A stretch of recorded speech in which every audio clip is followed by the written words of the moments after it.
In September of 2022, Gautam Adani surpassed Jeff Bezos to become the second richest person in the world, with a net worth of $150 billion. Gautam Adani is the founder and chairman of the Adani Group, a massive India-based industrial conglomerate with over $20 billion of revenue and over 100,000 employees worldwide. The Adani Group is made up of 7 publicly traded companies, which are listed on the National Stock Exchange of India. The Adani Group is wide-reaching, touching almost every part of the Indian economy. Their business activities include, but are not limited to, the operation of ports, thermal power generation, consumer goods, and real estate brokerage services. The most impressive thing about Gautam Adani's wealth is how fast he created it. In 2019, he was the world's 206th richest man, with a measly net worth of just $7 billion. For most of the past decade, his wealth had ranged between $5 and $10 billion. But starting in 2020, his net worth exploded, culminating in him becoming the world's second richest man by September of 2022. The vast majority of Gautam Adani's wealth is represented by his approximately 75% ownership stake in the Adani Group. Over the past 3 years, all of the Adani stocks have experienced monster rallies. Between 2020 and 2022, the share price of Adani Enterprise increased 17.5-fold. Adani Green Energy increased 9-fold. The worst performing stock of the group was Adani Ports, which only doubled. The substantial increases in share price have pushed the Adani companies to very high valuations, with their price-to-earnings ratios ranging from 29 for Adani Power all the way up to 831 for Adani Total Gas. The average price-to-earnings ratio of the Indian Sensex index is 22. Adani Gas's 831 PE appears rich to say the least. In January of 2023, Adani Enterprise decided to take advantage of their high share price by selling an additional 200 billion rupees, or roughly $2.5 billion worth of new stock to public market investors. The issuance was scheduled to take place between the 27th and 31st of January. On January 24th, just days before the share issuance was scheduled to begin, the infamous short-selling firm Hindenberg Research released a bombshell report accusing Adani of being the largest fraud in corporate history. The short report caused the price of Adani Enterprise and other Adani stocks to plunge by almost 20%, wiping $30 billion off of Gautam Adani's net worth in a matter of less than a week. So what is going on? In this video, we'll look at how Gautam Adani became Asia's richest man, and whether or not his business empire is a house of cards.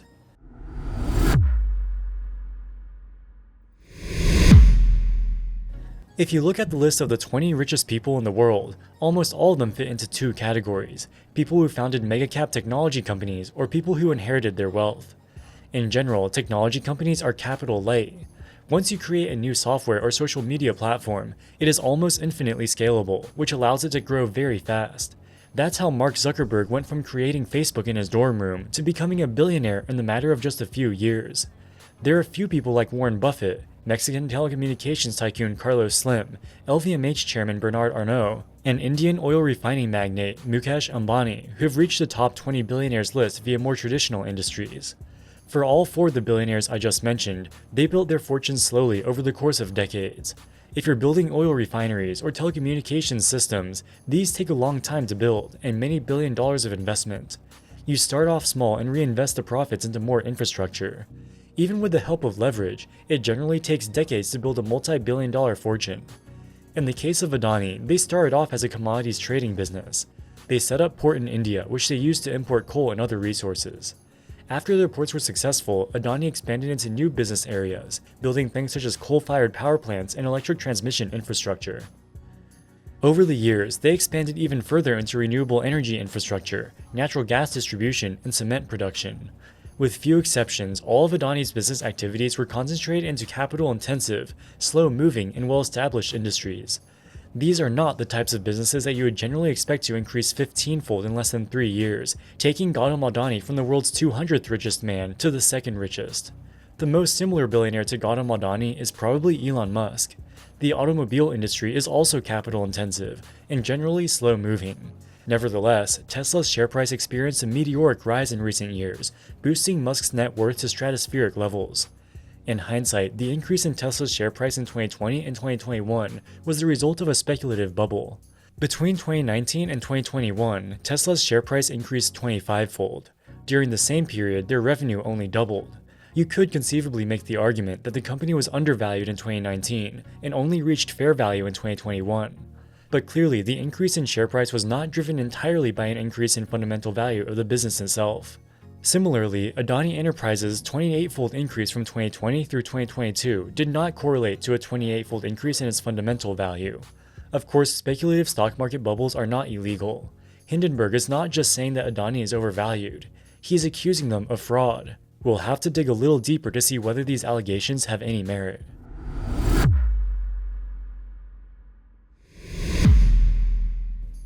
Let's look at Adani Enterprises, the flagship of the Adani Group. It's a diversified business, but the majority of its revenue comes from its integrated resource management segment, which primarily engages in the import of coal and other commodities into India. From 2018, Adani Enterprises' revenue was roughly flat, but over the past 2 years, it has skyrocketed. Based on the current run rate, they're on track to generate 1.6 trillion rupees of revenue in their fiscal year 2023, a 300% increase compared to fiscal 2021. As an aside, Adani has a weird fiscal year. Fiscal 2023 is the 12 months ended March 31st, 2023. Net income is on track to reach almost 19 billion rupees, more than double fiscal 2021 levels. 19 billion rupees is worth a little over $200 million at current exchange rates. It's quite shocking that Adani was able to achieve such extraordinary levels of growth, given the fact that revenue was largely stagnant in prior years. And it all comes down to the price of coal. In 2018, the Indian government liberalized the coal market and started auctioning off coal mining land to private companies.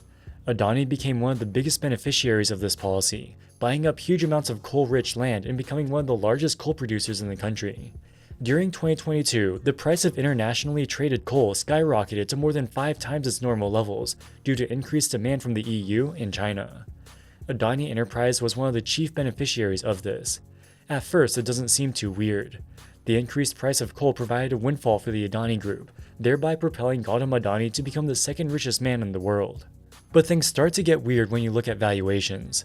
Commodities tend to trade in cycles. When prices become unusually high, new supply comes online, which will eventually push prices down to more normal levels. Thus, the extraordinary profits that commodity producers earn at the peaks of cycles are not sustainable. Because of this, investors tend to assign very low price-to-earnings multiples to commodity producers when commodity prices are high. Coal is no exception. Take the example of Gujarat Mineral Development, another Indian coal mining company. It has a trailing price-to-earnings ratio of 5.5. Adani Enterprises has a trailing price-to-earnings ratio of 263. Before the Hindenburg short report was released, its price-to-earnings ratio was in excess of 300. 300 times earnings for a commodity company at the peak of a commodity cycle is almost unheard of. So what is going on?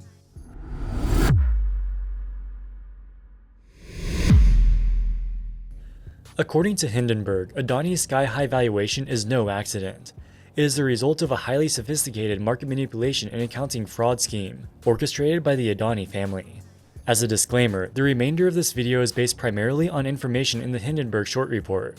Hindenburg has a short position in Adani, so they clearly have a conflict of interest. The Adani family and everyone else mentioned deserve the presumption of innocence, and none of the allegations in Hindenburg's report have been proven in a court of law. Nevertheless, given the gravity of the allegations, we feel it is worth looking into. In India, it is not allowed for insiders to own more than 75% of shares outstanding of a publicly listed company.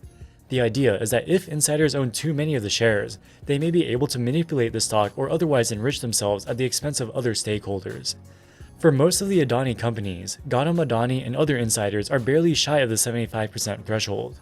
For example, insiders own 74.97% of Adani Power Limited and 74.8% of Adani Total Gas. Additionally, a significant number of shares are owned by offshore shell companies, which Hindenburg believes are controlled by the Adani family. If Hindenburg is correct, multiple of the publicly traded Adani companies would be in violation of insider ownership rules. Mauritius is an island nation off the eastern coast of Africa. It is a small country with a population of 1.2 million, but it has become one of the richest countries in Africa, in large part due to its status as an offshore tax haven. Hindenburg identified multiple Mauritius-based companies that collectively own almost $7 billion worth of shares in listed Adani companies. These companies hold very few publicly traded assets besides Adani shares. For example, the Elara India Opportunity Fund manages $3 billion, of which almost 99% is in Adani stocks. For an investment company to invest 99% of its portfolio into one conglomerate is highly unusual to say the least. It's pretty obvious that these Meridius funds are not normal investors. But why would someone go through all the trouble of setting up offshore shell companies just as a place to park their Adani shares? According to Hindenberg, these companies were run by people with prior connections to the Adani group. Presumably, they were indirectly controlled by the Adani family. They set up shell companies to hide their shareholdings and thus avoid violating the 75% insider ownership rule. The suspicious transactions don't end there. Vinod Adani is the brother of founder Gautam Adani. He does not hold any official role at the Adani Group, but he nevertheless appears to be actively involved with his brother's companies. According to Hindenberg, Vinod set up numerous shell companies in tax havens including Mauritius, Cyprus, and the UAE. In an effort to make these companies look legitimate, he set up corporate websites for each of them. The websites claimed that these companies were engaged in vague and generic business activities, such as cross-border trade, consumption abroad, and commercial presence. Most of the websites do not list any employees, and there do not appear to be any employees on LinkedIn or any similar websites. The only photos they have are generic stock images. It's pretty clear that these are shell companies. So what was Vinod doing with these shell companies? One of Vinod's entities was called Emerging Market Investment DMCC. It was registered in Dubai, and on its website it says it exists solely to invest Vinod's funds in emerging markets. According to Hindenberg, this Dubai shell company lent $1 billion to a subsidiary of Adani Power. The suspicious transactions don't end there. In 2015, Adani Enterprises lent money to a Vinod Adani-controlled company called Carmichael Rail.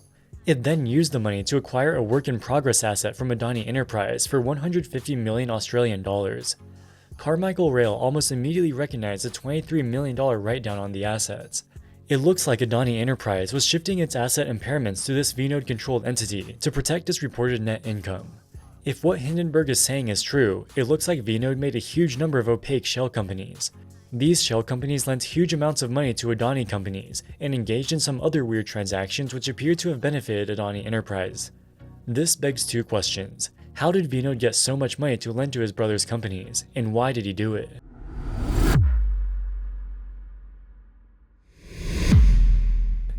In the late 2000s, Adani Power was building a massive electric utility project in India, worth hundreds of millions of dollars.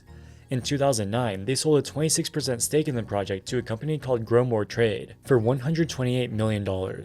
Just 2 years later, in 2011, Adani Power bought back the 26% stake in a $531 million all-stock transaction. This gave Growmore a $400 million profit.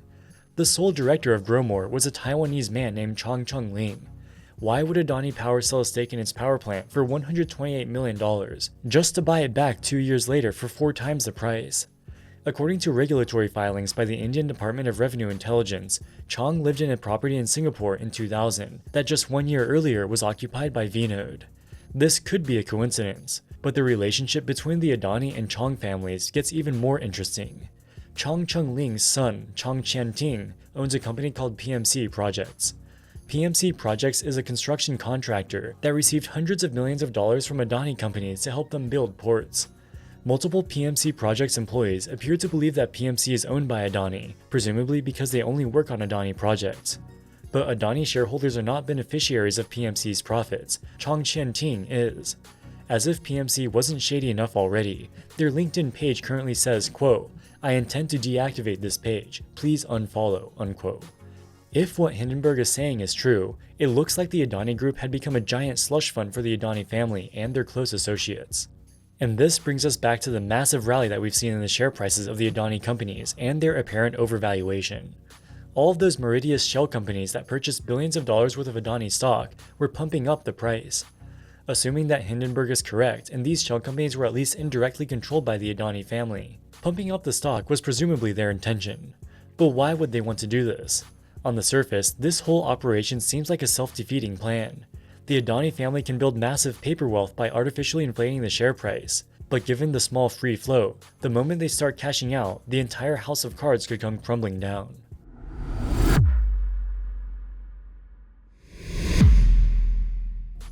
Selling shares isn't the only way for billionaires to realize their wealth. In fact, many billionaires go to great lengths to avoid selling shares in the companies that they founded, as this would incur massive capital gains taxes. If a billionaire wants to spend some of their net worth, instead of selling their shares, they could instead borrow money from a bank using their shares as collateral. For example, Elon Musk has borrowed tens of billions of dollars against his Tesla shares. This has allowed him to save billions of dollars by deferring capital gains taxes. It appears that the Adani family has followed a similar strategy. According to data compiled by Hindenberg, Adani insiders, which presumably includes the Adani family, have pledged billions of dollars worth of shares to take out loans. Potentially, the Adani family borrowed money using their shares as collateral to buy more shares via the opaque Richest shell companies. This pumps up the value of the shares, allowing them to borrow even more money. While this is little more than informed speculation, it's hard to think of any other way the Richest shell companies were able to acquire so many shares. And it's not just the Adani family. The Adani group itself is also highly leveraged. According to the market research firm Credit Sites, almost all of the Adani companies have debt-to-equity ratios in excess of 100%. Adani Green Energy has a debt-to-income ratio of 2,000%. In layman's terms, that is a lot of debt. The huge amounts of money that borrowed allowed the Adani Group to grow its business empire immensely over the past decade. But why were the banks willing to lend them so much money? The fact that the share prices were skyrocketing certainly didn't hurt. If any of the Adani companies ran into liquidity issues, they could presumably issue new shares to raise capital. But the high share price may be little more than a mirage. Of course, we don't know if the allegations in the Hindenberg short report are true. Adani categorically denies the allegations and has threatened legal action against the short seller. At the end of the short report, Hindenberg poses 88 questions to the Adani Group, asking them to explain the alleged anomalies that they uncovered. As of the time of recording this video, Adani has not publicly responded to any of them. Alright guys, that wraps it up for this video. What do you think about the Adani Group? Let us know in the comments section below. As always, thank you so much for watching and we'll see you in the next one. Wall Street Millennial, signing out.